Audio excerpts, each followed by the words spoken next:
What's going on, guys? Hey, today I got a package in the mail today with my new camera arm from Muddy. I have had Muddy products in the past. I had a Muddy Outfitter camera arm, and it was great. I mean, my only complaint with it, it was big, it was heavy, it was bulky. It's made for a bigger camera. It's kind of a professional grade camera arm, and it was a lot of work. Trying to find, I had to use a big backpack to carry my equipment out there. And I just trying to downsize a little bit, make things lighter, make things a little more compact and a little easier to get in and out. So I decided not to do that one again. I ordered this one here. It's called the Muddy Hunt Hard. You can see that Hunt Hard camera arm. And I just took it out of the box, and I'm pretty impressed with it. First thing I noticed was it's smaller than the other camera arm that I had, but I don't know if this is made out of aluminum. I think it's aluminum, maybe a high grade aluminum, but it's really light. So the arm itself is super light. It's small, it's compact. You know, I should be able to get that into my little bag that I carry on my back. It also came with its own fluid head, which you see here, and I'm sure this thing works great. It seems like it moves smooth. It is plastic, which I don't really care about. And you have to use this extension piece on it, which sets it up a little bit higher, making it a little bit more bulky in your bag. And it's got a smaller screw on it.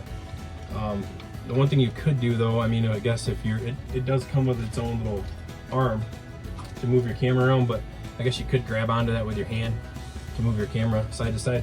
I don't know. I tried putting that on there. I didn't realize the screw was smaller.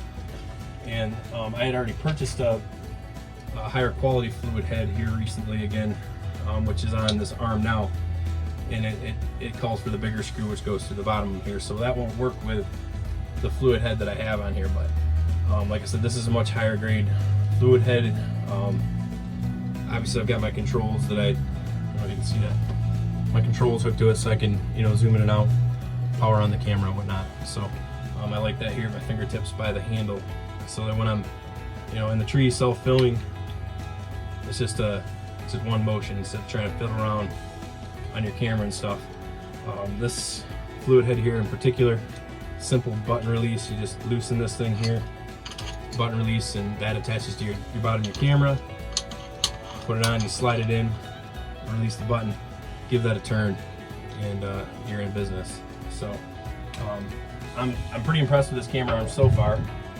It's got one less bar for extension that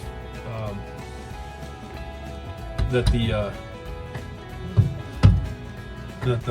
Muddy Outfitter camera arm has. It has one extra bar. This one only has two, but I've actually used smaller arms than this in the tree, and it's fine. You just got to get the camera a little bit away so you can still draw your bow and whatnot. So the camera itself, I've got this hooked up on my tripod right now. I have the tripod little thing on here. Let me take this off. Let's see how this works. I haven't even put it on yet. Set that down. Oh, yeah. Bear with me. I'm a noob, as my kids would call it. A noob. All right, I'm back. Sorry about that. Yeah, so apparently there was two screws on this little fitting that hooks the camera to the camera fluid head. This one here, it kind of threw me off for a minute. It's too big for the hole that's on the bottom of the camera. I ended up just having to take it off. I guess it's for, I didn't realize it, but I guess maybe they make different size holes for the camera. So basically, yeah, once you get that on there, you just basically slide your camera into this fitting here. You see it, you let go of the button and it locks it in place. I got two little hooks you can't even see. And then you just give this little sucker a turn right here. And then once that's locked in, this part will hook to the base that goes on the tree, and you are in business. And you're self-filming. So it's quite a bit of weight on the end of that camera arm, so this thing has got to be pretty stout. which I've noticed it already is. It's all metal. It's almost heavier than the arm itself. It's got a big old honking ratchet strap. It should work pretty good, but yeah, I'm happy with this. This fluid head seems nice and stable. Turns side to side, up and down. Obviously, you can lock these out so they don't have all this movement, but you want a good smooth transition when you're self-filming. Self-filming is tough, that's all I can say, but it's fun and it's challenging. So you know, bow hunting in itself is challenging. You add the aspect of self-filming and you've multiplied the challenge by 10.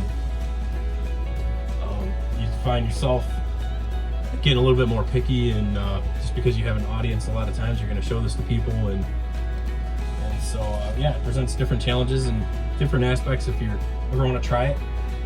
You don't have to like get all crazy with expensive cameras and whatnot. Actually, your phones work really good. They make adapters for your phones. They have great cameras on them.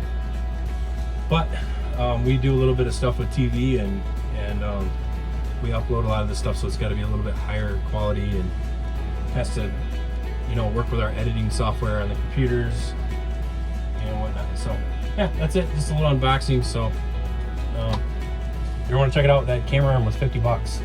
The Muddy Outfitter camera arm that I used to use, it's about $100 more than that. So about $150. I think $50, I'm probably going to buy 2 or 3 of these things, and I'll just leave the bases in the trees that I'm sitting in. That way I don't even got to carry and put those up every day. So that's it. You guys have a good day.